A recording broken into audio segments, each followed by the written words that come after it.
How many songs have you heard where a man is singing about how his best friend cheated with his wife on him or cheated on his girlfriend with him, his best friend? There's a lot of songs. Could be country and western, could be many songs. She was somebody new, cheated on me with her. And here was your best friend. You trusted him. You thought there was loyalty. And he hit on your woman. It's a common story in movies, common story in songs. There's a reason for it.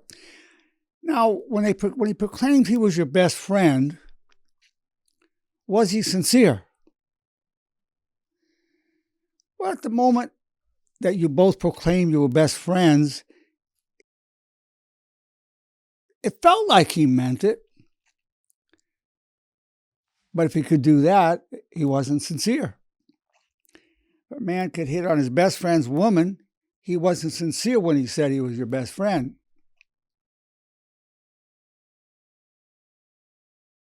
I know women who were best friends, and the woman would hit on her man. They would be proclaimed as best friends, but and they might have meant it at the time they said, or they thought they meant it.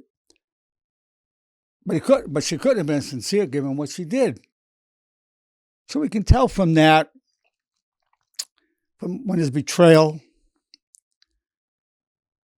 that it's more than just a feeling sincerity, although certainly the tone of voice, the look in the eyes, the facial expression, the body language tells you that person looks sincere, that person sounds sincere. But ultimately, it's determined whether they maintain what's required of that commitment to be a wife, to be a husband, to be a best friend. So sometimes you don't really know if they were sincere until the time goes by and it's tested. You don't know. You just don't know. You have some people who profess a belief in God and they're devoting their life to God and they're praying all the time, and then you find out they're doing some really ungodly things. We always thought they were sincere. They knew the scriptures so well, and so that guy's sincere. He loves the Lord. Well, of course, loving the Lord means obeying His commandments.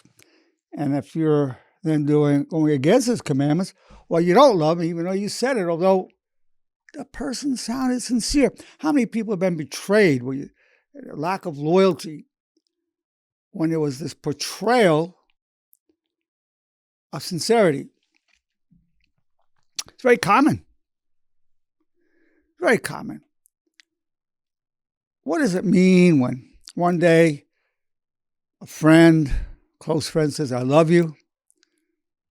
A couple of days later, you express a political opinion and doesn't want anything to do with you.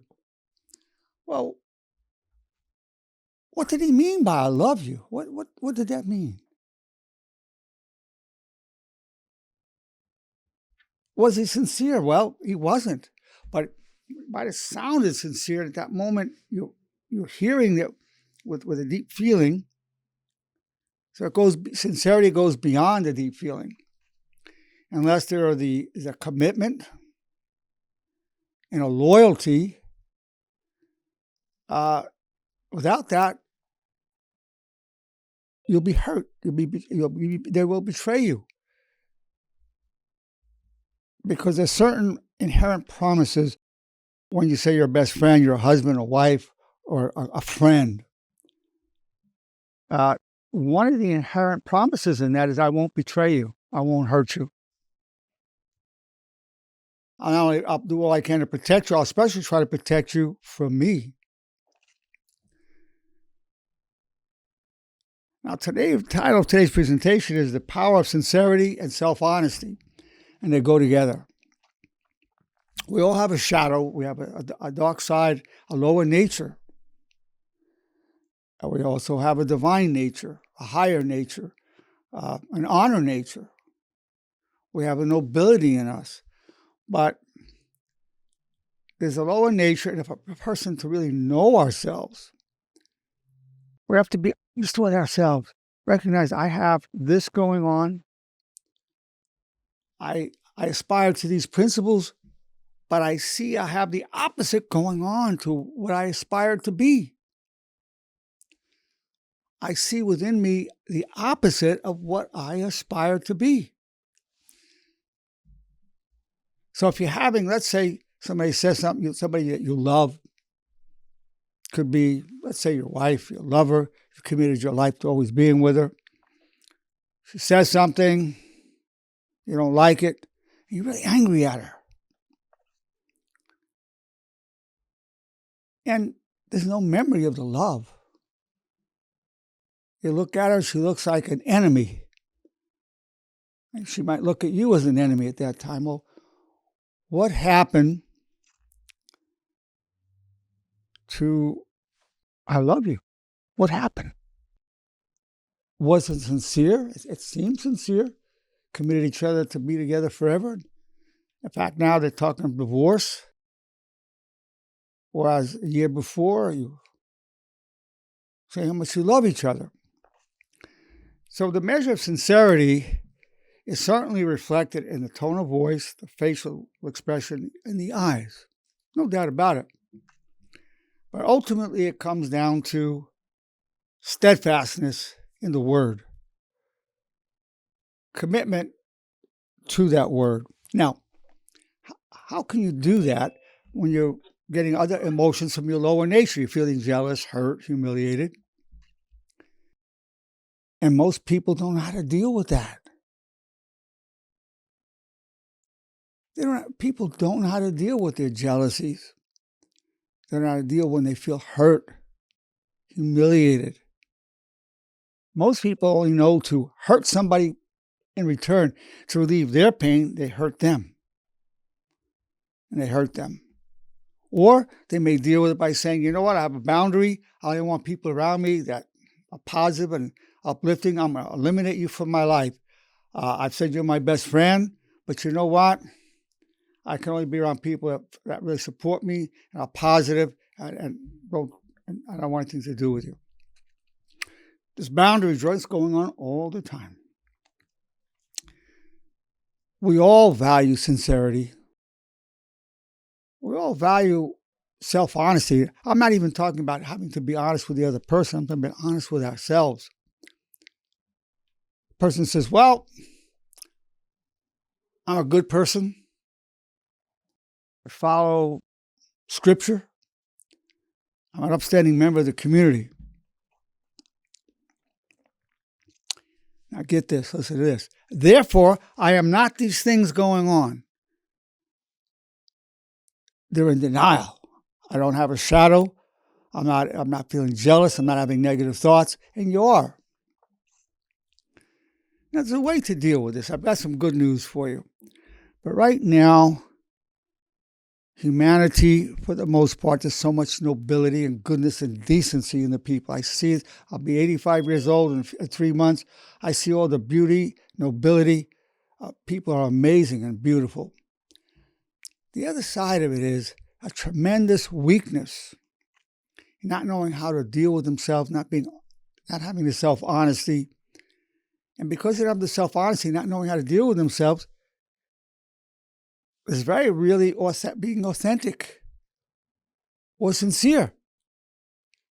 How can you be sincere when you're going back on your word? And you can't be.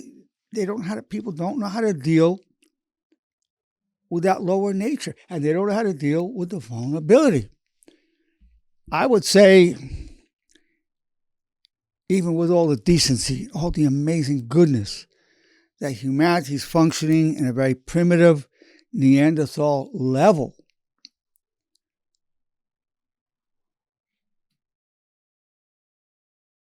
And you really need to see the character of the person. Are they going to stay steadfast? That's the key word.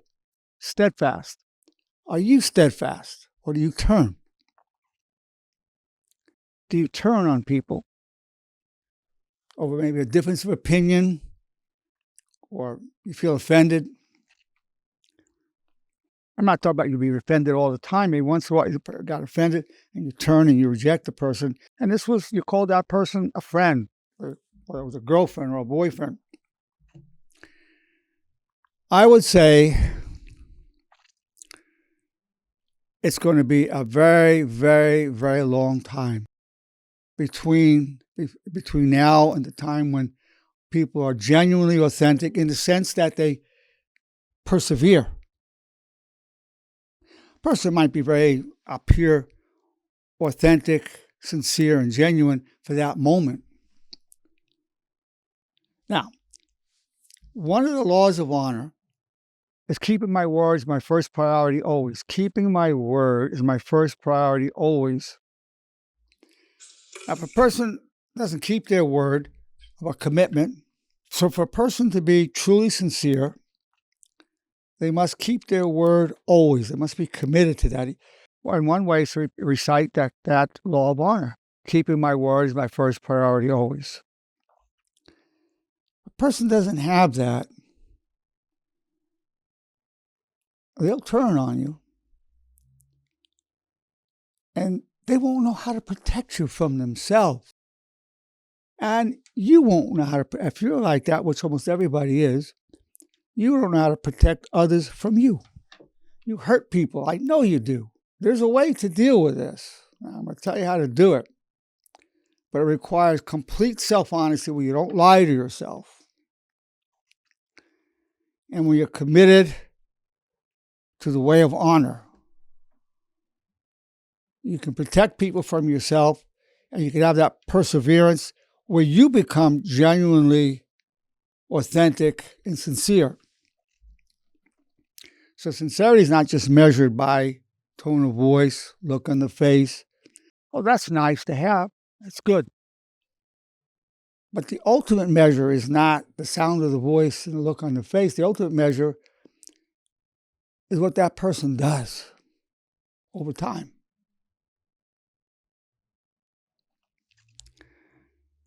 And there's very little of that anywhere from anyone. It exists, but I'm going to give you the knowledge of how for you to be that person. Now, I know you've been hurt in life, you've been humiliated, you've been jealous. And I know when I talk about the power of sincerity and self-honesty, when I talk about betrayal, I know the first thing you think about is how you've been betrayed. How people have turned on you and wronged you. I know that's what you think about right away. No doubt about it. I don't think one of you thought of how you have betrayed. How you have hurt other people. How you have turned on other people. But that's where we need to go. How I do it, how you do that. It's easy to think of all the times people have hurt you and turned on you and betrayed you and broken promises to you, and how hurt you are, how wrong what you've been. And your upsetness is understandable. Think about what you've done to other people. Now that's, if you're really sincere, and I say most are not, but if you're sincere, you'll turn this way and look, I've done these things. I'm not saying you should beat yourself up over it. No. But taking one of the commands of honor, I take full responsibility for co-creating my reality and my problems. That's sincerity. I created some of that problem. I could see why the person felt hurt or betrayed. I co-created that. I want to apologize for my contribution to the problem. Now, that kind of taking responsibility is one of the true signs of sincerity. I apologize. Please forgive me. I'll never do it again. Now, a person saying that every day, I apologize, please forgive me, I'll never do it again, keeps doing it again, well, it's not sincere. But a good step is I apologize, please forgive me, I'll never do it again. And time goes by and it's not happening again. It's a good sign. But a good start, the perfect start, hey, I I co-created this. I apologize. Please forgive me. I'll never do it again. Or I'll try to never do it again. And then time goes by and he doesn't do it again. Or you don't do it again. Now, that's being sincere. There's a lot of power in that. A lot of power in a person who's sincere. One thing, you come to trust yourself. That's one of the powers of sincerity. You come to trust yourself. And many others, not all, but many others will come to trust you as well. Now, I would say this, and this is a heck of an indictment. I know you're a beautiful human being. I've met thousands, tens of thousands of people, beautiful. I see the beauty in each, and I just love the people that I see.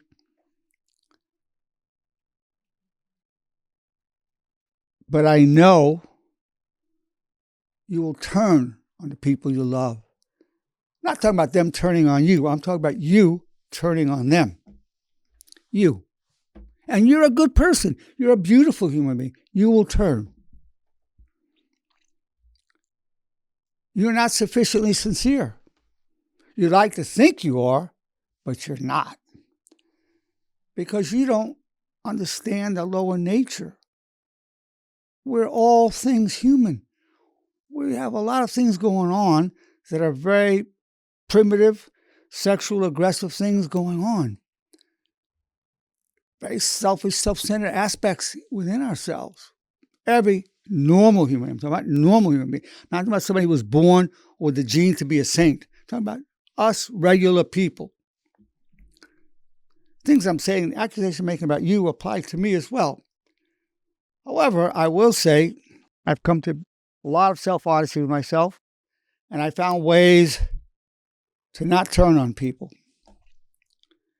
But I'm going to accuse you of not being sincere. I'm going to accuse you of saying you are going to turn on people. I'm going to accuse you that you're not going to be loyal, that you'll be put in a situation where your loyalty will be gone. I'm not talking about what people are going to do to you. That's neither here nor there. I'm going to talk about what you're going to do to other people. And I've seen it. I know the state of what's going on in society. I don't judge you. I don't condemn you.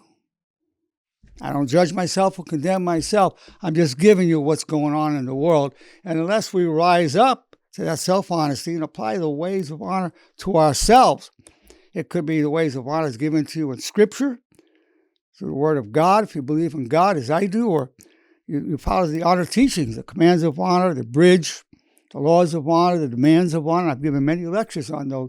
That will take you there. That will take you there. Now, let's say somebody hurts you and you're angry. But it's, say your wife. I'm talking to men now. Say it's your wife. You just really can't stand her. But you've committed your life to that person. You've told her you love her. Now, some of the laws of honor, I love you, I adore you, I cherish you. So I recommend in relationships to be saying that to yourself. I love you, I adore you, I cherish you. Now you're angry with her. You say, sweetheart, I love you so much, I adore you, I cherish you. In the meantime, you want to just scream at her. Are you being sincere? I say you are being sincere. You are. That's not hypocrisy. No. Because you identify with the thoughts you choose to have. I love you, I adore you, I cherish you. The fact that you may want to slap her or do something bad from your lower nature, you didn't choose that. Based on your genetics, your family upbringing, societal norms. It's not you. You're a reflection of the thought you choose to have. I love you, sweetheart. I adore you. I cherish you. Now, when you're doing that, you're protecting that person from you. Meantime, you've got this anger going on. Sure, you could relieve yourself and dump it on her and hurt her. Then you go, I feel so much better. Now I told you off. I feel much better, darling. And meantime, she wants to kill you now. No. That's not love. That's not sincere love. No. You can't help getting angry. That's not a problem. That's human. That's human when I'm like that. But you must identify with the thought you choose to have. I love you, I do you, and I cherish you. And that way, you're staying faithful to your promise. And that's sincerity. Because you're not turning on the person. You're not going to hurt the person. And you may walk around hurting over that because you really do get a relief when you just lash out. It feels so much better when you lash out. Of course, you're destroying the other person. They walk around like that, but hey, you're doing better. It's like, it doesn't matter to me that you walk around like that. I feel so much better. I told you off. I feel so much better. Come on. It's not love. You need to protect people from that. And you will pay a price. But you have the right to say you're sincere. You have that right, but you have to live by the teachings of honor, and then having that reinforced by whatever spiritual path or religious path you're on, because they all talk about showing love. There's no path that doesn't talk about showing love. Of course, it doesn't mean you're a marshmallow and let people walk all over you. No, we're not talking about that. You want to certainly neutralize that coming at you. But you want to do that as lovingly and as firmly as possible. Hey, I'm talking to you with respect. I love you, brother. I appreciate if you talk to me with respect.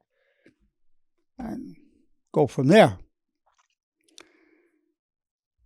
So the self, you have to be a seeker of truth, to be truly honest with yourself. And most of you are not.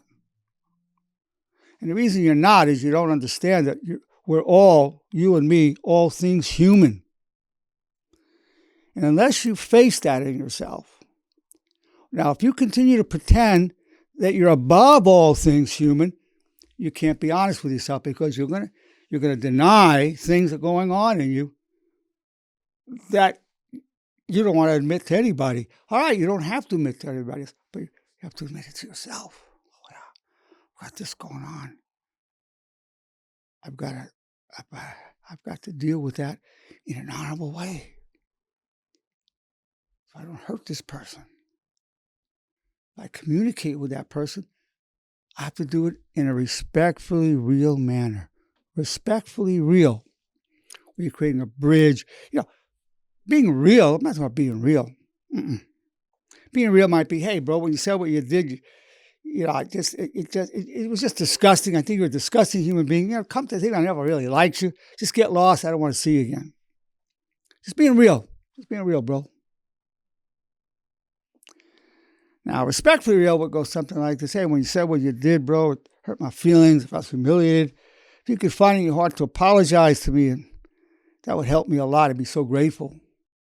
That creates a bridge or a connection. And I know for a fact that you've never done that. I know for a fact you haven't. I know for a fact that very few of you ever told another person, hey, I felt jealous, I felt hurt, I felt humiliated. I don't want it to come between us. I want to heal that up.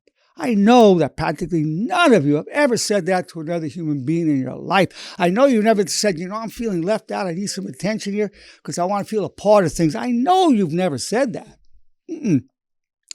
Instead, maybe you turned on some of the people there because they neglected you, or maybe you did something to retaliate against them for leaving you out because you felt hurt and you rejected them. I know that's what you do. That's why I say there's going to be thousands of years till humanity knows how to deal with, people know how to deal with the inner life where we're all things human. And all these things I'm saying about you, I'm saying it about me. I'm just saying it. I'm close to 85. I've learned how to deal with this. Physician, heal thyself. I had to deal with it myself, and I'm equipped to help you with it now. But what I see going on to humanity, and the result of not being sincere in the true sense of the word, not really being honest with ourselves about ourselves. Wow, you've got people killing each other, slaughtering each other, projecting evil, the evil that's within us, the negativity within us. We project and say, oh, that guy's horrible, this and that. Whereas we're having also some pretty nasty thoughts, we project our shadow. That's the mechanism. We project it onto others. Say, wow, they're just terrible people. Well, we've got that stuff going on too. Now, there is such a thing as wrongdoing in the world that's outside of us that exceeds what's in us. But a common way of dealing with it is projecting on others. And then you have nations doing it and going to war, killing each other, slaughtering each other. As justifying the name of God, or justifying the name of philosophical systems, or justifying the name of equality, or whatever you want to justify it with. People are very, very, very, very good at justifying their wrongdoings, including myself. But I don't fool myself anymore. When I do something wrong, I've got to a point where I can't fool myself. I fooled myself up until maybe I was 70.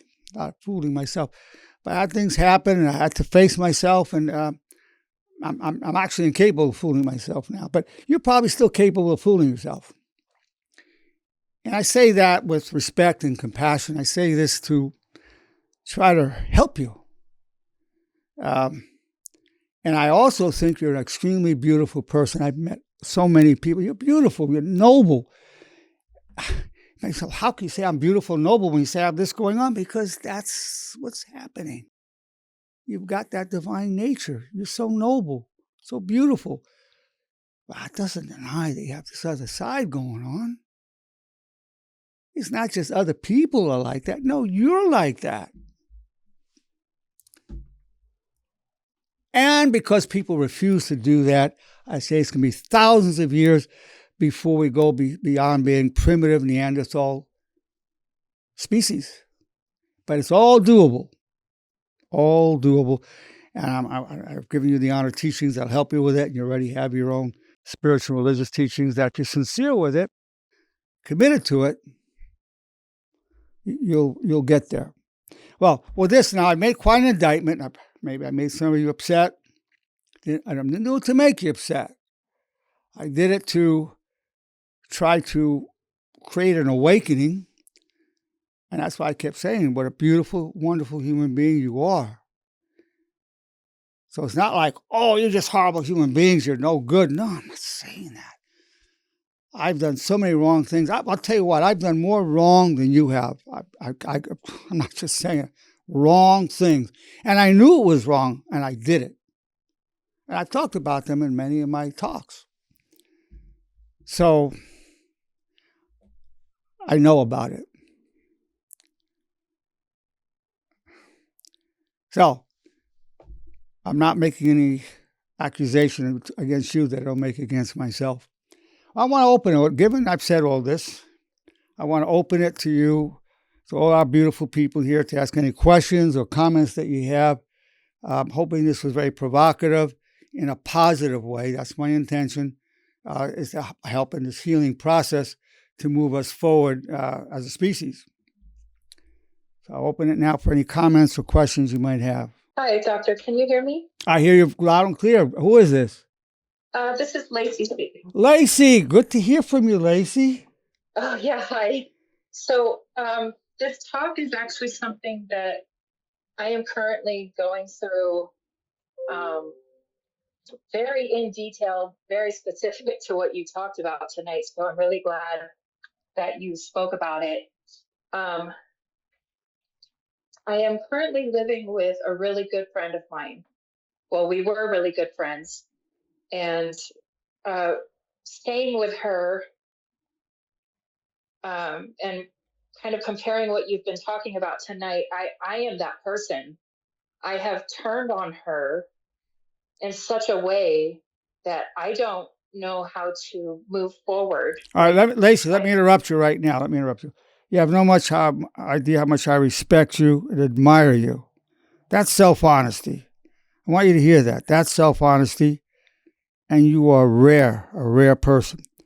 Now, the beginning of healing that, to say, hey, I did this, I turned on you, it was wrong, I apologize, please forgive me. That's the beginning. You might have done that, I don't know. And I'll do my best to not do it again. Is that something that's doable or not doable for you?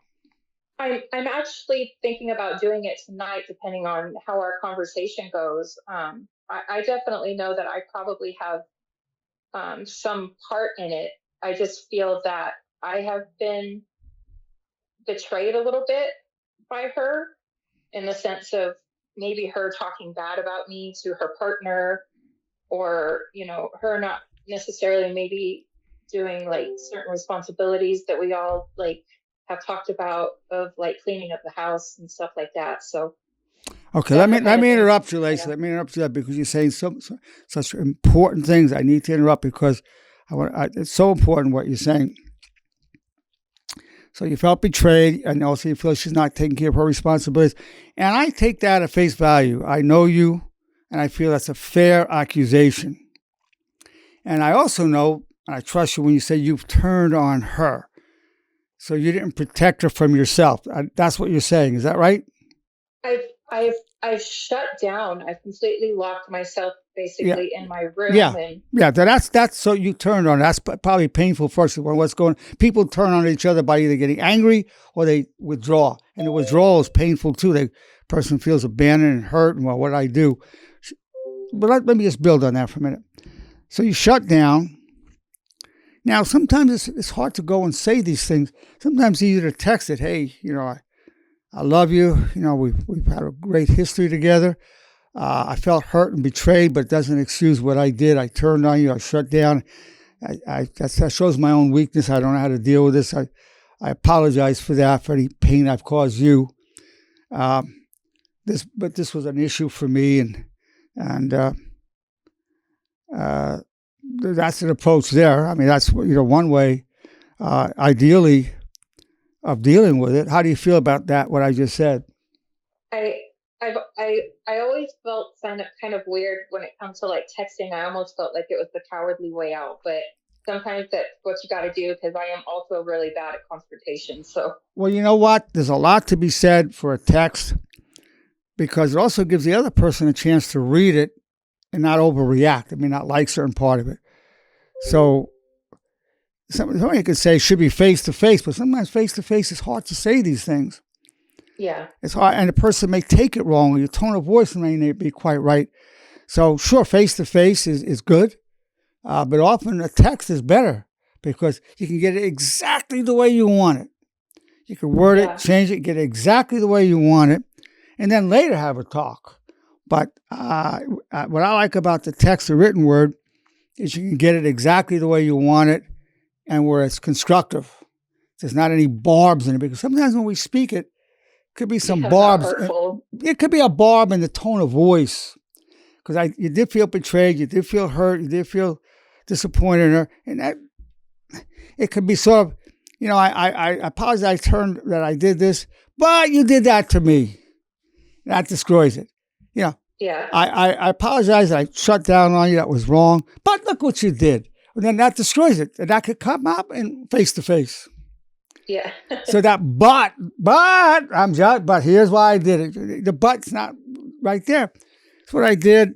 I felt disappointed you didn't take care of this. Felt betrayed by hearing you spoke about me. But you know what? We're all human. I love you, and I apologize for how I've responded to it.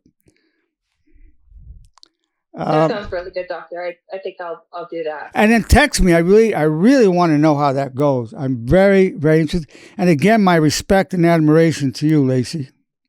Thank you, Doctor. Very much so. And I believe that you've helped a lot of people by sharing this. Everybody listening, and thousands of people are going to hear this, because we broadcast these all over. We have 1,800,000 people that watch these videos throughout the world, with over 19,000, I think it's over 21,000 subscribers. I know it's over 19,000.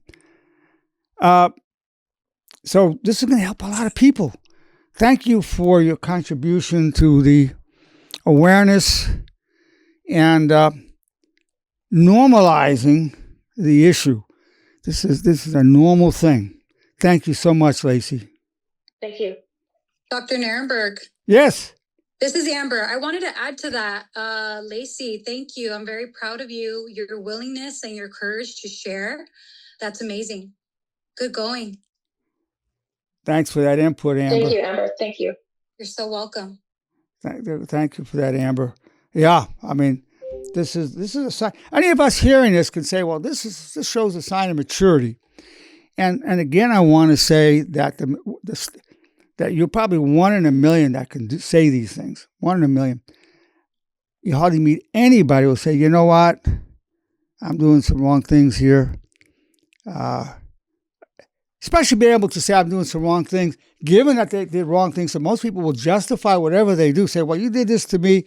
Boom, boom, boom. That's why I did this. And that takes care of the whole thing, because you did that, justifies what I did. I want you to hear that.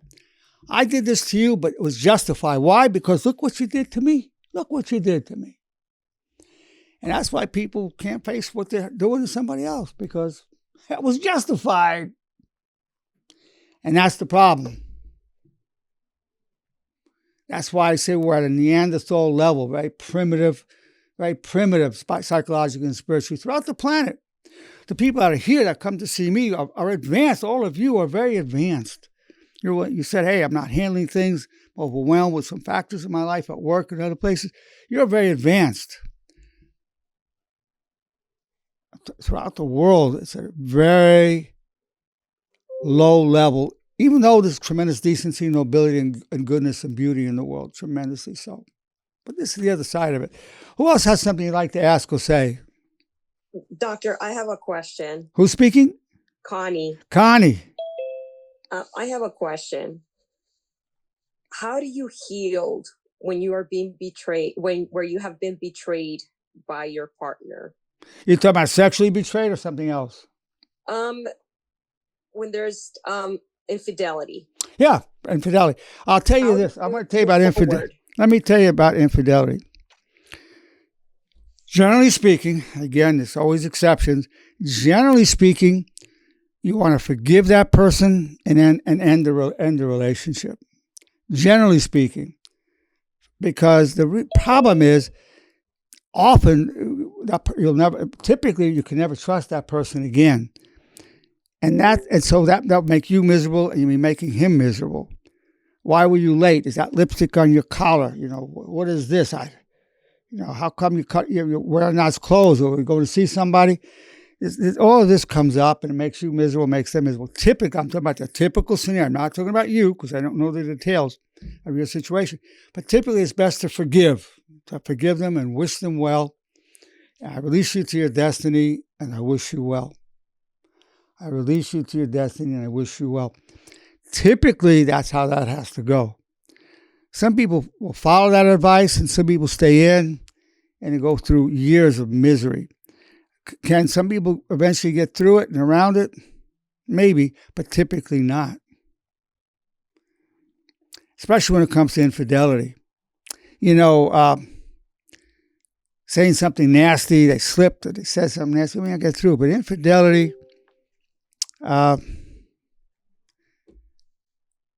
because of the trust being destroyed, it's I gave you what I consider to be generally the solution to it. Is there anything you want to ask or say about that, Connie?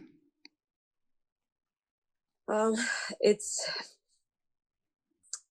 think it's hard because when there's years invested, it's hard because you have, so much love for that person, and you just don't know how to move forward, and you feel stuck. Well, here's how it goes. One thing when someone is unfaithful, it's not just something that happened. They had to arrange to be somewhere with somebody. They had to get undressed. They have to have protection with them. It's a lot of steps in doing this thing. There's a lot of planning that goes into it. It's a lot of steps in the deception and doing it. A lot of steps in it. So it's not like, oh, he just slipped. Oh, slipped. Okay. All of a sudden, I slipped and had sex with her. You didn't slip into her. You got to make a lot of arrangements. So it's that really involves plotting, planning, making arrangements, and then being able to cover up. So there's a lot to it. Now, do you think that's the first time he was unfaithful or not? Probably not. Well, there you go. Now, I see a lot of people who have heritage from Mexico, and I love the Mexican people. Old school Mexican ladies, old school Latina, put up with it. The younger ones don't. and rightfully so. Old school say you don't get divorced. He's a man. That's what men do, and they put up with it. But the resentment's there, the pain is there. It's really better. It's really better to release that person. I release you to your destiny, and I wish you well. I remember one case where a woman said her husband repeatedly cheated on her, but he made a lot of money and she was very comfortable, so she forgave him each time and didn't leave him because he was bringing in a lot of money, big, and they had children together in the house. And so she would keep repeatedly would forgive him. Eventually, he did leave her for a younger woman. So, I mean, it takes a lot of courage. I highly recommend the approach. I release you to your destiny and I wish you well. And I'm not saying that's easy. I think that's honorable because living with somebody you don't trust, it's not good for that person. It's not good for the family. The family feels it. It's an undercurrent. And even, let's say a couple of women around, maybe friends, and you notice they're talking a little too much to this person. You notice you just had this eye contact with your friend and went on a little long. Were they flirting?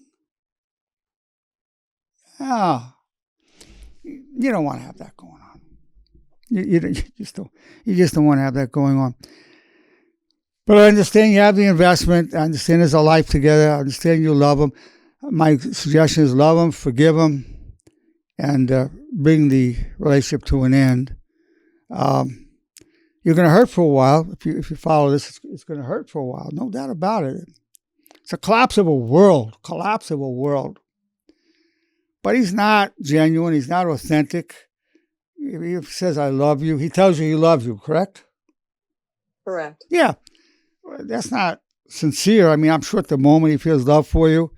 Is he in love with you or in lust for you? I don't really know. But what does that mean, I love you? What does that mean? That he can keep causing you this pain? I would say it's not sincere. I'm sure his words sound, that's what I'm saying. It's not measured just by the words or the eyes and the tone. It's like, does he keep to it? Does he keep to that? So that's, and I've been doing this for a long time and this kind of work for 50 years. And my personal life, things that I've seen, that's my best shot. And again, not knowing all the details, but now knowing enough, that's not the first time, and you probably don't even know how, maybe you know a few times, but then all the times you don't know about.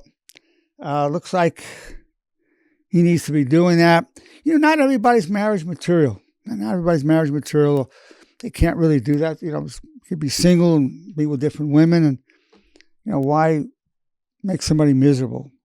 And then, how old are you, Connie? 48. How old?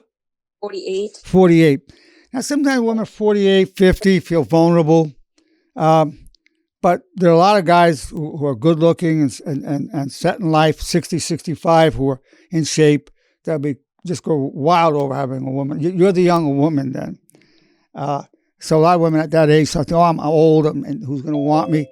60, 65-year-old, you're the hot chick. That's how that works. I'm just talking reality here. Mm-hmm. If I can, Connie, if I can say something too, you also have to, what are his past behaviors? Is he a flirtatious person? Does he always have a wandering eye? Is he lustful, or those are things that you need to also take into account, because I think too that when Dr. Nerenberg asked you if you feel like he's probably done this before, you said probably, and there's. Well, let me interrupt right there. Thanks for that input. I would say Behavior is a language is what I'm saying, Well, let's say he never flirts in front of her, never has a wandering eye in front of her, but he's still been unfaithful. That's enough right there. Then that would just be an insult to injury. So even if he has no wandering eye, what he's with is just looking straight ahead and at her, It wouldn't Very matter. true. Wouldn't matter. The fact that she thinks he's done it before. There's a lot of good undercovers out there. Yeah. And there are people who know how to act sincere. In fact, what they do is they imitate what they're like when they're sincere. There's a time they are sincere and they learn how to imitate that sincerity when they had it. Even though they're not sincere then, they know how to imitate themselves. People know how to imitate themselves being sincere because there were times they were sincere, so they copy that. Listen, this deception can go. Very true. Very true. So I would say, regardless whether he flirts in front of you, has a wandering eye, he has a wandering penis. And that's a problem. That's a problem. And he's a man. I mean, that's it's normal for a man to.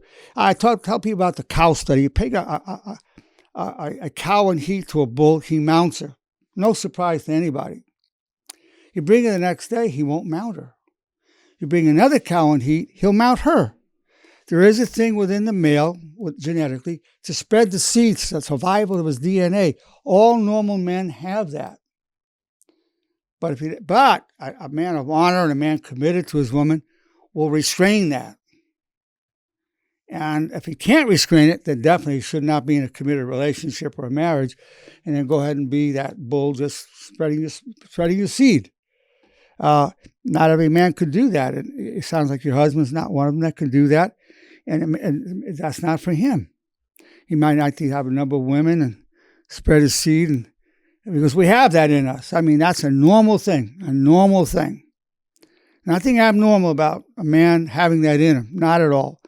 But if he can't control it and surrenders to it, that's an issue.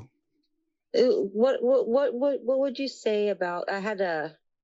Which is really ironic because I just had a girlfriend talk to me a couple weekends ago about he had caught her husband following some lady around the grocery store.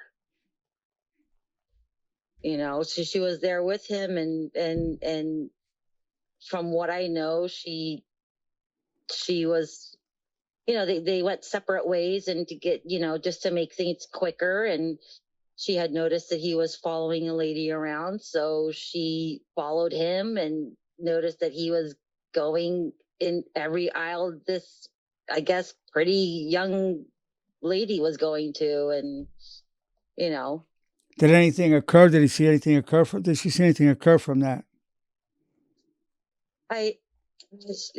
Well, she was there, so she, obviously nothing occurred, but she was like, this was just very odd to me. And okay, let me interject this thing right then. So he felt probably attracted to her, which can happen. I mean, any normal male would feel attracted to a young, beautiful woman. Maybe she's looking very sexy or whatever. But the fact that he went following her down this aisle, down that aisle, checking her out, one is disrespectful, but two, it's suggestive of a type of infidelity, but we don't know whether he's have sex with other women or not. But it's suggestive that he might. But there are different degrees of infidelity. It's one thing to be checking women out. It's another thing to get undressed and be in a bedroom with another woman. But this is not a good sign. Not a good sign at all. So in the break that he was saying is damaging to a woman's self-esteem. A lot of times when a man is checking other women or is sexually active with another woman, a woman's self-esteem, a lot of women feel, gee, I guess I'm not enough. I'm not enough. I'm not pretty enough. I'm not sexy enough. And a lot of women then take a reflection on them. And it's really a reflection on the man, on that male dynamic that I told you to spread the seed that's built in. So I would say that's not a good sign with your friend. And certainly she's got to feel disrespected by it, even if he doesn't have sex with other women. And so I would say she would need to talk to him about it and say, I feel hurt by it. I feel betrayed. I feel jealous. He's got to be able to share the vulnerability. But if you need to be doing that, and maybe we shouldn't be married. Maybe it's best for you to be single, and you can do whatever. But That's not acceptable to me. At least that statement needs to be. It's not really acceptable to me. But if you want to end our marriage and do that kind of thing as a single man, that's a different story. Now, that's the best approach. I'm not saying she can do it because of her own dependency needs and her love and one thing or another. I'm just talking about in the best case scenario. Anything you want to ask or say about what I just said? Well, I mean, that's basically what I told her. I Good. was like, well, I mean, you know, it's like I said, I mean, it's one of those things where, you know, if he's brave and bold enough to do that while you're with him, what is he doing when you're not? Is he going up to these women? Is he, you know, getting their number? Is he meeting up with them? Like, you know, but it's one of those things where you have to. Well, a conversation has to happen. Make up your own mind and have a talk with him and see where his head is at. Listen, if you want to pursue it, listen, I want you to know it's okay for you to go after other women. Have sex with them if you want. But we have to end this if that's what you need to do. When you're with me, I expect you to have only eyes for me. If you can't do that, I'll understand. You're a male, I understand. But then it's time to part. Well, that's what I told her. That's good advice. Good advice. Good advice she gave her. I'm not saying it's easy for people to apply this good advice.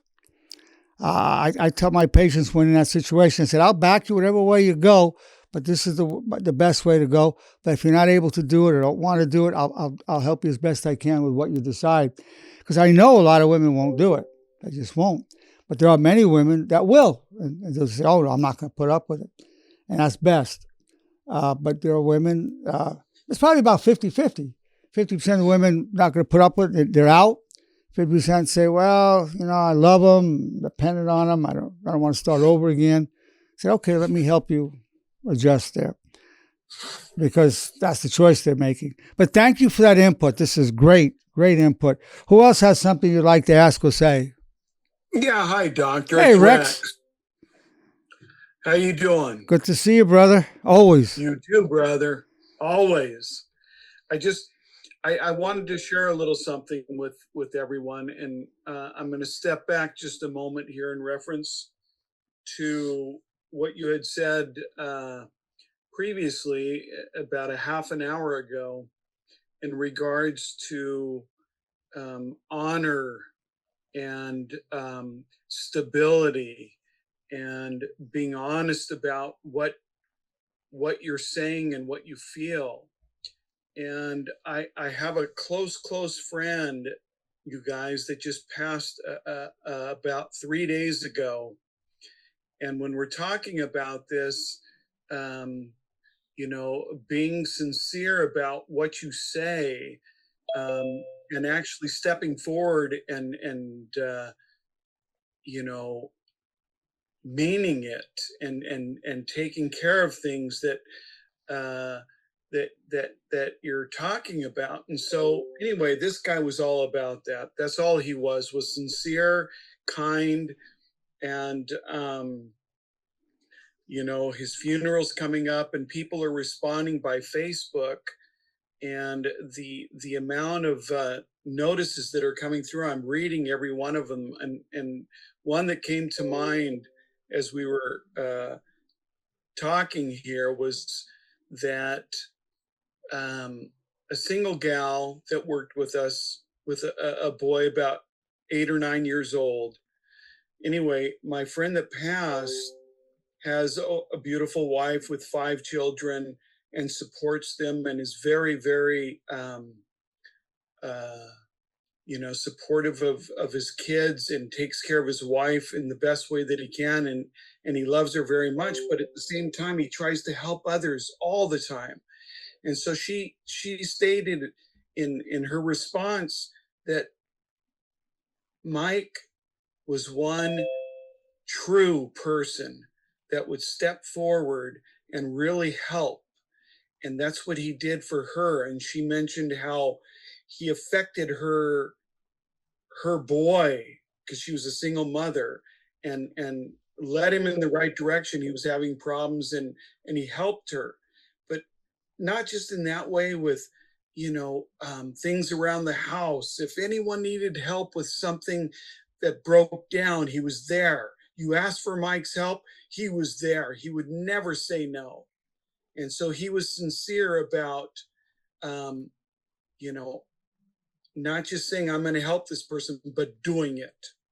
Well, that's the key is the action. And Mike sounds like a really beautiful human being, a rare man. Very rare. Rare man. And you know something, Rex, the people I know in your life who have passed away, your roommate, your dear wife, now your friend Mike, you have such good people in your life. And I know your sister, she's a wonderful human being as well. So you really have good people in your life. I mean, of course, you're such a great man yourself. You attract that into your life. Thank you, brother. Yeah. But I just wanted to share that they're out there, and you had said that, hey, there's not many out there, but they're out there. And he was one of them. Well, you know what? I'll say this, Rex. He sounds like a beautiful, exemplary human being. And I see beauty in even people who are not faithful. They have good natures also. They're not just all evil. But so even people who do things that are not right also have a noble nature, and they could repent and become a better human being. Sometimes people have to go through some terrible things. Sometimes people have to betray, and then they finally wake up and become better human beings. I don't judge these gentlemen that have been discussed right now. They have to have some, as they live through the consequences of what they're doing, that could be the best thing for them. So we never know how a person will progress from the consequences. Consequences are good for us, very good for us, including me. I've done some wrong things. There were some pretty severe consequences, and it was very good for me, really good for me. I wouldn't be half the man I am today without it. So, yeah. So, but thank you for sharing that. There are some saints on the earth. There's some holy people on the earth, but most of us fall short of that, and are pretty much at a primitive level in many ways. Yeah. Thanks for that, Rex. Thank you so much, brother. Anybody else have something you'd like to ask or say? Hey, Doc. Juan Soto. How you doing, boss? Hello, Juan. Good to hear from you. I was just waiting for everybody to get their, opinion out, because I have a few things going on. Listening to Lacey, Connie's, Cheryl's, information that they have and stuff. There's a lot of things going on. There could be lack of communication. There can be alcohol involved, drugs involved. For instance, when you don't have that relationship anymore, it's bound for either a female or a male to end up taking that 360 where somebody's listening to them, where somebody opens their ears, and then you fall into that nest.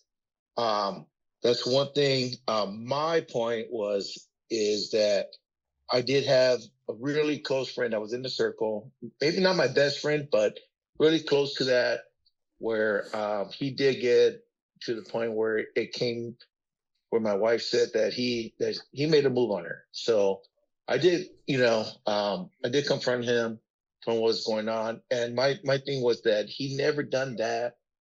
We were roommates. He never done that back in my days. He never done that to a girlfriend I was dating or anybody I was seeing. But once I got married, it happened and got to that point, which I did confront him. And his response was that he did it to see if she would go behind my back and go out with him. So I gave him the benefit of doubt. I still, talk to him, communicate with him. We're still friends and stuff. But what, on all this that's going on, it's like, what? Second one, let me ask you a question. Is he married or have a girlfriend? That's our thing. It's like, there's so much involved in this topic that is just so, unreal and so just, Juan, so hard. Juan, does your friend have a wife or a girlfriend? He did have a girlfriend. Yes. He has a girlfriend. Yes. I think that's a serious issue. I mean, you forgave him. That's great. Not a good sign for his relationship with his girlfriend. Not a good sign. Mm-hmm. You forgave him. This was, Doug. I'm talking about this was probably like, over 35 years ago, maybe. Oh, okay. Are they still together? Well, he wasn't dating her. This happened like when my wife and I were together about 35 years ago when that happened. I'm asking, is he still with his girlfriend or did they break up? No, he's with his girlfriend now, but He's he didn't still- have the same girlfriend back in the days. I'm talking about back way back in the days when this happened. All right. Well, you forgave him. I still Yes, haven't understood whether is he still with that gave same. him the benefit of the doubt. Yeah, I that's gave him the fine. benefit of the doubt. That's fine. Is he still with that girlfriend? I still didn't understand the answer. Yes or no? Is he with a new girl or with her? No. It's this girl. I just met her maybe a few years ago. So he has a new girlfriend. He has a new girlfriend. Dating anybody back then? He has a new girlfriend. Is that right? Yes. All right. And that might have been a sign of why he has a new girlfriend. I don't really know what happened. It was 35 years ago, but he probably it's questionable. It's questionable kind of guy. It's questionable, but you forgave him, and that's wonderful. But it's very, very questionable why a person would feel they need to test your wife out like that. That's sounds very bizarre that he wants to test out your wife. You never felt you wanted to test out his girlfriend, did you? No. Nobody. I don't know. I mean, who does that? I have some doubts about his sincerity or what he said to you. You forgave him. I'm sure he never tried again. And also, I will say this to you. The fact that your wife told you, see, that's important. Said, he hit on me. That's important. That's the real takeaway. Your wife was loyal. Said, hey, he hit on me. Some women would feel complimented. Oh, I'm so desirable. But she told you about it. See? Yes. But him, who tests out their friends' women? Who gives himself a right to test out that way? Who asked him to be a tester? Okay, but let's just put that to rest now. Anybody else? But thank you for sharing that one. Anybody else have anything you'd like to ask or say?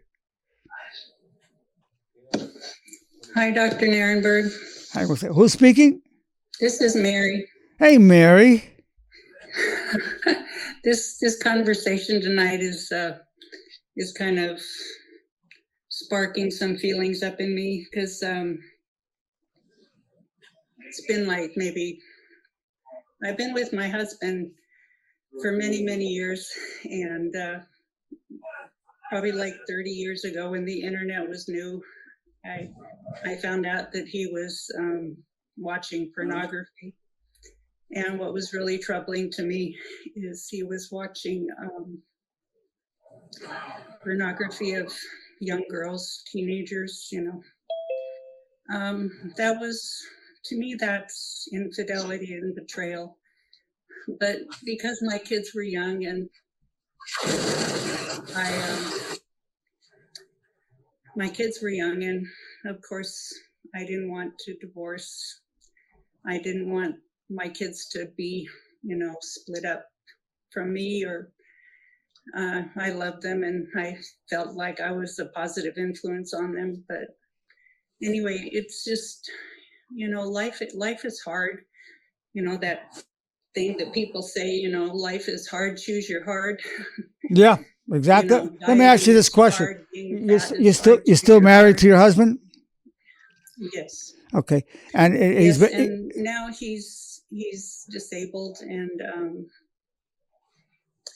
I'm his caregiver, for the most part. My children tell me that, Mom, because they know about things that happened, when they grew up. I confided in them, but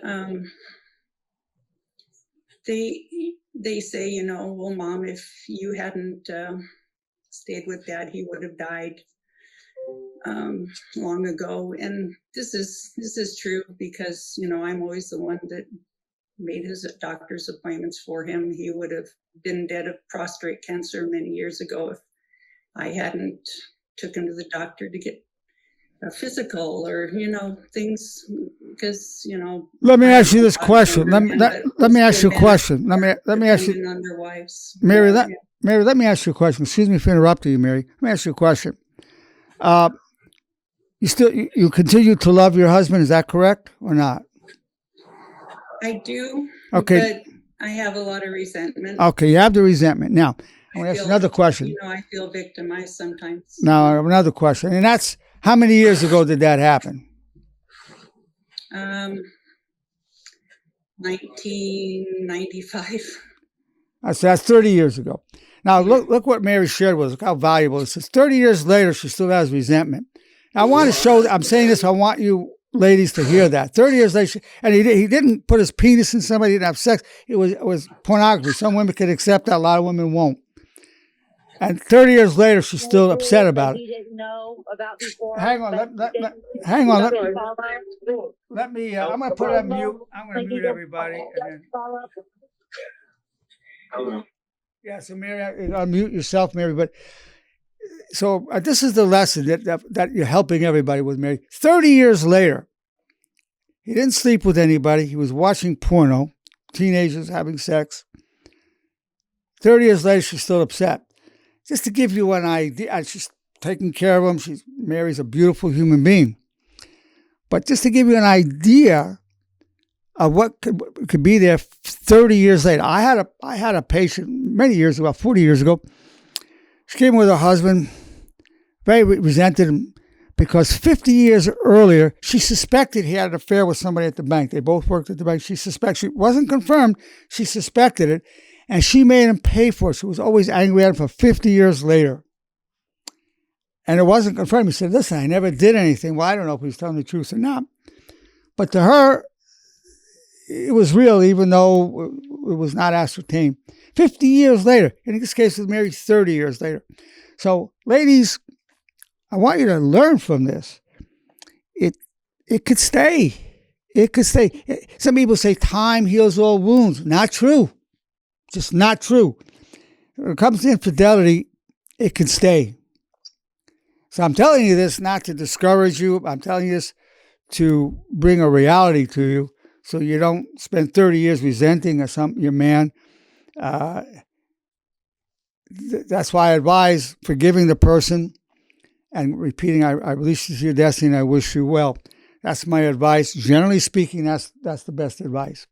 But Mary, thank you for asking that, and I admire you and respect you for being the caretaker for your husband. You kept the family together. You paid a huge price for it, and I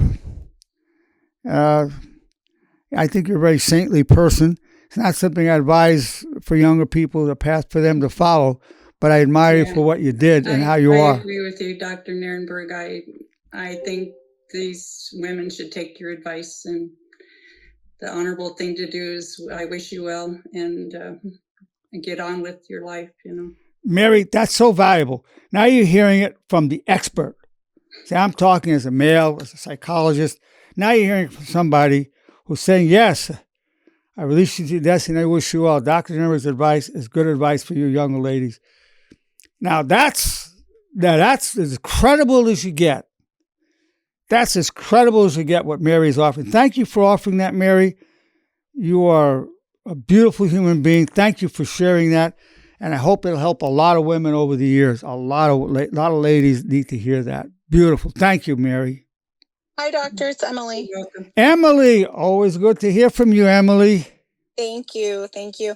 I wanted to ask Mary, if there's any possible way, she could leave him now and her kids take care of him. That's their dad. You deserve to live your life. You've sacrificed a lot of time. I could hear the sadness in your voice still. Why can't they take him? And you be happy and do something else. Well, Emily, let's see. Mary. I'm sorry. I'm just it's so sad because we all have one life, and Emily, let's see what Mary has to say. Please. Okay, sorry. Good question. That's okay. They all are younger, working, have children, full-time jobs. So no, he doesn't need one-on-one supervision, but he needs somebody to cook for him, meal prep. Let me ask you this question. I left him meals. Let me ask you this question, Mary. Let me ask you this question. Some people would say, okay, this was 30 years ago. You're still carrying that. how old are you now, Mary? 70. You're 70. So a lot of people would say, well, 70 years old, it's too late. Some people say, well, it's too late. I'm 70 years old. I mean, and also I feel an obligation, responsibility for this person. So I can understand that. I say you're 70. If you had to live your life, I'll ask you this question. Mary. If you had to live your life over again in that situation, would you have stayed? I would have parted ways, yes. Okay. Now, see, that's valuable. So if Mary says, if I lived my life over and given what I know now, I would have left. That's the lesson. That's the wisdom that Mary's giving you. That's Mary's gift to all of you. That is Mary's gift. If she had to live her life over, she would have left. She's not going to do it now. Is that right? No. Yeah, she's not going to do it now. And I understand. I have no judgment on that. I think you're a very loyal person. But she said if she had to live her life over, given what she knows now, she would have left. So that's the advice for you. You heard it right from the person who's been through it. And it was not intercourse with another woman. It was watching porno, which a lot of women would have a problem with, feel betrayed by it, but some women would accept that. It was just that.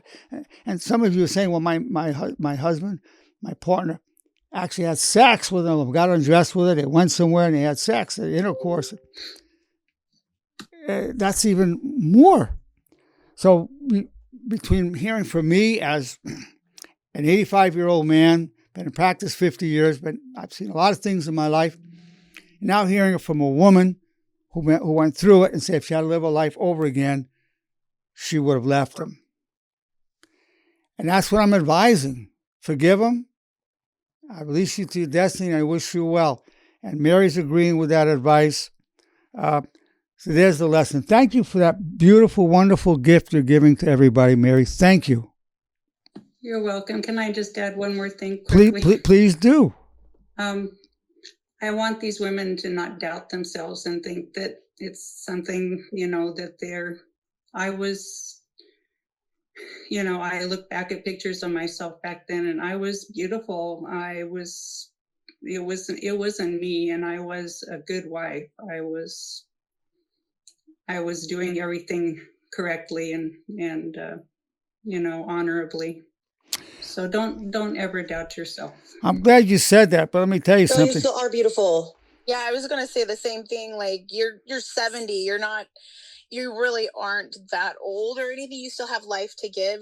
I hope you have like hobbies and things that make you happy. Because to me, I hear sadness in your voice, and that makes me sad. I work with seniors. I work with people who are 99 years old, and over that. And I think that you can still do things maybe like, he could stay home alone. He doesn't need one-on-one supervision. I hope you have things to make you happy and things to do and people who make you feel really loved. It's never too late. Yep. Well, listen, ladies, Emily and others, I'm really glad you had those good wishes towards Mary. Mary, you find some ways to enjoy your life. Is that right? Oh, yes, I do. Yeah, Mary has her ways to enjoy her life, but her advice.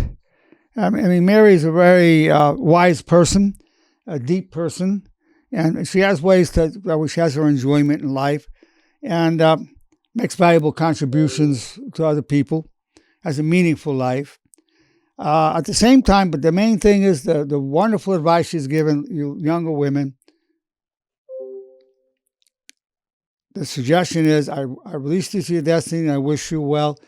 And if Mary said if she had to live her life over, that's what she would have done. She went this path, and because she went this path, she's able to give you advice from firsthand experience. Thank you so much for that, Mary. You're welcome, Dr. Nerenberg. Thank you for your good advice. Well, you've helped people, more than I am even, because hearing from you is even more meaningful. And I respect you, and I know you've made the best of a bad situation in some ways, very bad. I know you made the best of it. And is he repentant? Does he regret what he did? No, he won't even acknowledge it. Okay. Okay. Does he know that you were pained over all these years? Yes, he does. Yeah. And doesn't feel guilty about that, or he does? I don't know. Okay. Okay. I'm not sure. Yeah. Well, there you have it. Real life situation. People are in denial of what they've done. People will not fathom what it's done to another person. Now, that's pretty well across the board. People don't even want to know what they've done to another person. Don't want to know. That's why I say we're in a very primitive Neanderthal state. And it's going to be thousands of years before we move into where we're living honorably in our thoughts, words, and actions. A number of thousands of years. Could be 10,000 years. From what I'm seeing, it's going to be a long, long, long time for the masses of humanity. You have some very advanced people in this world, but for the most part, very primitive. And at the same time, very beautiful, very noble. You have many beautiful human beings on the earth who have betrayed their wives. Very famous people betrayed their wives, but there's so much also good in the world. I don't want to name the names, but if you look into it, there's a lot of men in that situation. Tormented their wives in that sense, but did a lot of good for humanity. So it doesn't mean the person can't do good or add to the well-being of society, but there was a very serious flaw, and a lot of times refusing to understand or unable to understand what they've done and how to repent for it. Primitive. Thank you, Mary. Who else has something you'd like to ask or say? Hey, Dr. Nerenberg, this is John. John, good to hear from you, John. You too, sir. So I can definitely say that, unfortunately, I have been cheated on. I have been lied to. I've lost a baby. Whether it was mine, I'm not sure. The way I look at it is, have I ever been able to forgive them? No. You never forgave your ex? No, none of them. It wasn't just one. More than one woman cheated on you? Yes, sir. Okay. How many women cheated? How many women have cheated on you? Two. So two women, you never forgave either one. Okay. Right. So the way I look at it is, it took me a long time to kind of let go of that anger. And I can't say I can sit here and go, yes, it's all gone. But because of your program and because of what I've learned through what I've read and started paying more attention to, one, I could definitely say I would do things different. In what way? Approach things differently. In what way? I would probably pay attention more and listen more. We always want to say it's our fault. It's something I did that pushed them away or whatever the case is. It's just now being older, I wish at a young age that some people, I know I wasn't able to, but I can sit down and actually have a adult conversation. And unfortunately, when you're still 21, 22, still kind of young, I'm not saying that those people don't know what they're doing, but the experience you get as you get older, it's kind of like, man, I wish I had that 20 years ago. But I could definitely say that because of this program, I'm actually able to face that in a way, instead of just not talking about it, running away from it, not listening to it, shutting everything down. Now I'm able to open it up and turn towards things that bothered me before and go, you know what, it's not that bad. I can't do nothing about it now. I can't fix my past. All I can do is, hey, you know what? I'm sure I had some great times. Maybe one day I'll remember them. But right now, who knows? Well, here's my thought to you. One of the commands of honor is, I'm grateful for the power I gained from hardship. Yes. So you suffered profoundly from these women. I know you did. But now, one of the corollaries of the commands of honor is, what's the best true story I can tell myself about this problem? Now, I don't want to minimize the problem. It's very, very, very serious, very, very severe. What is the best true story you could tell yourself about those betrayals and what happened to you? Well, I can definitely say that I look at things differently. In what way? I'm In what way? As I've gotten older, I've been able to look it through a different lens. Tell me about that lens. I can sit down and talk to somebody if I'm bothered by something. I can sit down and have a conversation with somebody without having any issues looking back at me going, well, if I just be quiet, then everything will get better. And unfortunately that doesn't happen. So let me ask you this. So what you said the best true story is it made you more willing to be open and speak up to people? Yes. Okay, let's look at that. So John was betrayed twice by a woman. He wonders whether he helped co-create it. That's neither here nor there. The point is they betrayed him. And he never forgave them. At the same time, he said it made him a more open person and a deeper communicator. Would that be correct to say, a deeper communicator? Yes. All right, became a deeper communicator. So that's the power he gained. He gained that depth. And I would ask you this. If you're around another man or a woman that's going through this, would you say would have more compassion given what you've gone through? Oh, yes. Definitely. So it's increased his compassion. He became a more in-depth communicator. That's some of the benefit. Now, it doesn't change the pain. The pain is real, but the power gain, the advancement is real too. One thing you told me, or we always say is, I wish you well. And I remember you said that if you can't wish somebody well, tell them I want to wish you well. And right now I can say that, and that's about as much as I can say. Well, listen, going, I want to wish you well is good. Now, what do you think of the statement, I release you to your destiny and wish you well?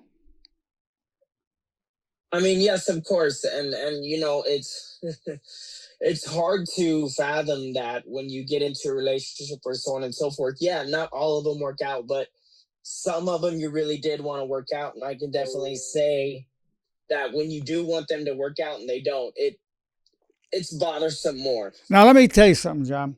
Now, do you have you don't have a girlfriend right now, do you? No, sir. Oh, you don't.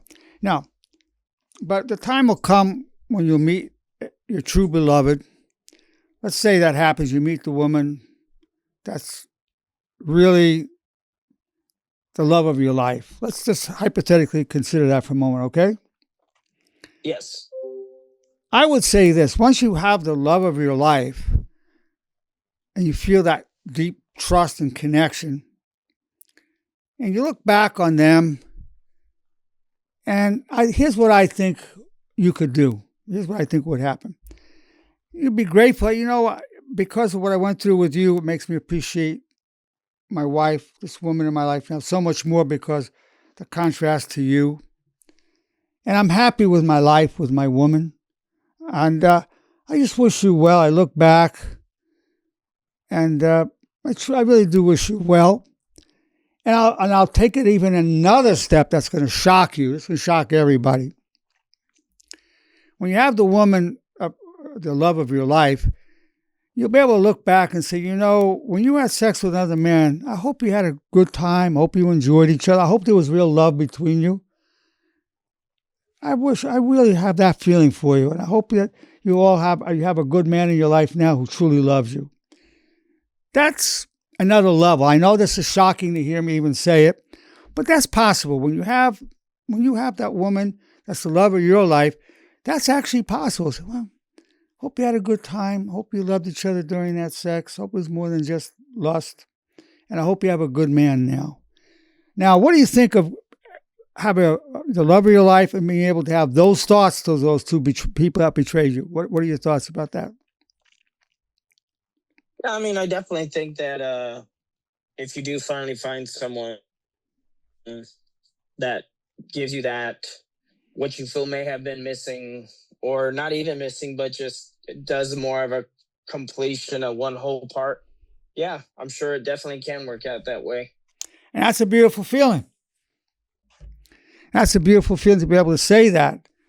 I mean, I don't think there's very few people that can do that, but it's doable to our true ambassador of honor like you, John. That's what I hope someday you'll be able to say. How old are you now, John? 46. 46. Hopefully within the next 5-6 years you'll be able to say that. Hopefully.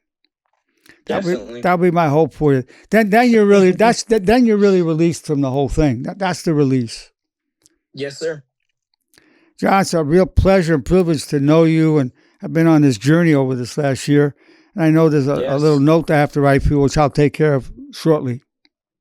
Thank you, sir. All right, John. Bye for now. Yes, sir. That's beautiful. So look at the beautiful people we have. They're opening up, helping everybody by sharing their stories, very intimate stories, very personal. And it's going to help you. It's going to help everybody hearing it. These are gifts. What we're hearing from our wonderful people is a gift to the world, so that people can benefit from it. All things human. That's what we're talking about. All things human. Who else has something you'd like to ask or say? Hey, Doc, if I can say one more thing, Juan Soto. Yes, Juan.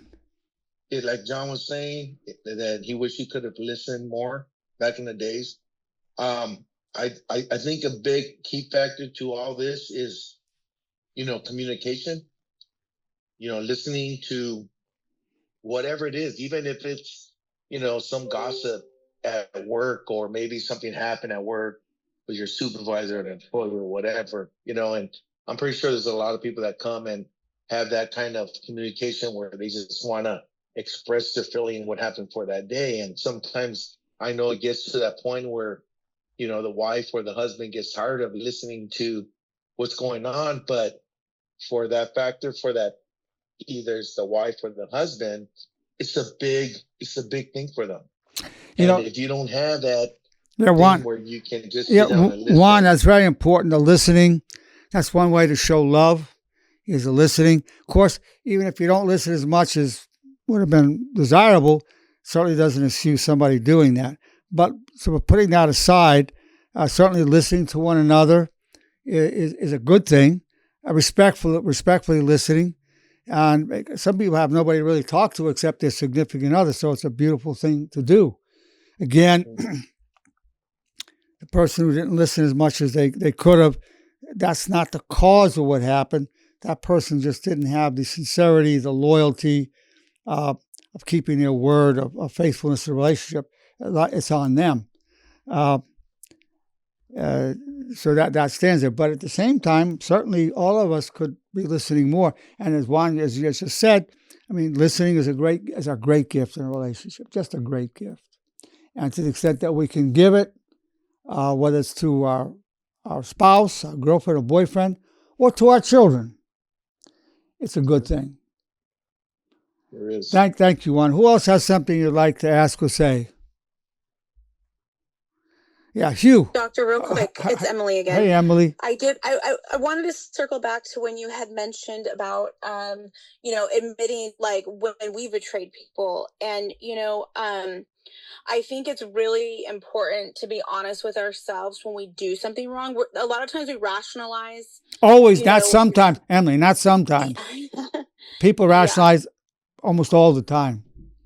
In my early 20s, I had a boyfriend and I would cheat on him. And, I think I did it at the time, like for my own self-esteem, like whatever reasons there were that of like an immature mind. And I know I had hurt him, and, I got older and I was like, okay, but I knew it was wrong. And I didn't walk away from that feeling okay, and when I started new relationships, I was like, okay, I'm never doing that again. And then my kid's dad ended up cheating on me. And I remember it just kind of came full circle, and it wasn't like I was like, oh, that was my karma. But at the same time, I was like, I learned what it could actually do to people. And, like how it just came full circle. I had already learned I didn't want to do that, but it was a big lesson for me. Well, let's look at this up, Emily. Let me interject this. I mean, Emily's an amazing, just so everybody knows, she's an amazing human being, very self-aware, takes responsibility, steps up to the plate to handle what's her responsibilities. But in her younger years, that this did happen. And, but she repented from it. That's one, she admitted, I did this, it was wrong. But now there's another part to this. This is very, very important. In life, we know the difference between right and wrong. And Emily's saying she chose wrong over right. I know that's been true of me in other areas in my life. When I was younger, when I had a felony, I chose wrong over right. And we know right from wrong. And the thing is, she's acknowledging, as we all should, we knew right from wrong and we chose wrong over right, whether it was sexually or some criminal behavior, which was the case in my case when I was some years back. That's what happens. We know right from wrong and we choose wrong over right. And the key is, excuse me 1 second, and the key is we rationalize when we do it. We rationalize when we do it. The key is to go beyond the rationalization and say, this was wrong and I'm not going to do it again. And Emily has done that. And that's beautiful, Emily. You're a beautiful human being. And that's a very beautiful decision you made. I know you've lived by it. Yeah, I do. I believe like a bond is broken, almost like a spiritual bond when one partner cheats on the other. And it's, I don't know. I haven't, and I've been single for quite some time now. Yeah. So it's a scary thing. It is a really hard betrayal to have to deal with. And as you could see with everybody talking tonight, it hits a lot of people, close to home. So it does. And I'm really grateful you were able to share that, your side of what that is. I've talked a lot in different videos about my issues I had with the federal government, some criminal activity. And I've got many videos on that. And I remember when I was being sentenced February 4th, 2014, I said to the judge, I said, Your Honor, I knew the difference between right and wrong, and I deliberately chose wrong over right. I don't blame society or my parents to say that's on me. I said, I do feel some regret for my criminal behavior, but more than regret, I'm grateful to you and the arresting officers because I never would have stopped. Then the last thing I said to Judge Snyder on that day was, I've not always lived with honor, but I will die with honor. And she said this. She said, I totally believe Dr. Nerenberg's sincerity, but due to the seriousness of the crime, we want $172,000 restitution, which I didn't have. I borrowed. I paid every penny back. And 5 years probation. So I got off in 3 years. And that was February 4th, 2014. The honor movement was born that day. And I tell people I wouldn't be half the man I am today if I wasn't a felon who repented. I just want to say what a pleasure it's been to be with you and to present the power of sincerity and self-honesty, and to thank the wonderful, beautiful human beings who have shared their stories that are going to help everybody listening today, people who will listen in the future, and people all over the world who hear this who are going through these kind of issues, or somebody close to them is going through these kind of issues, who will benefit from these amazing contributions. Thank you very much.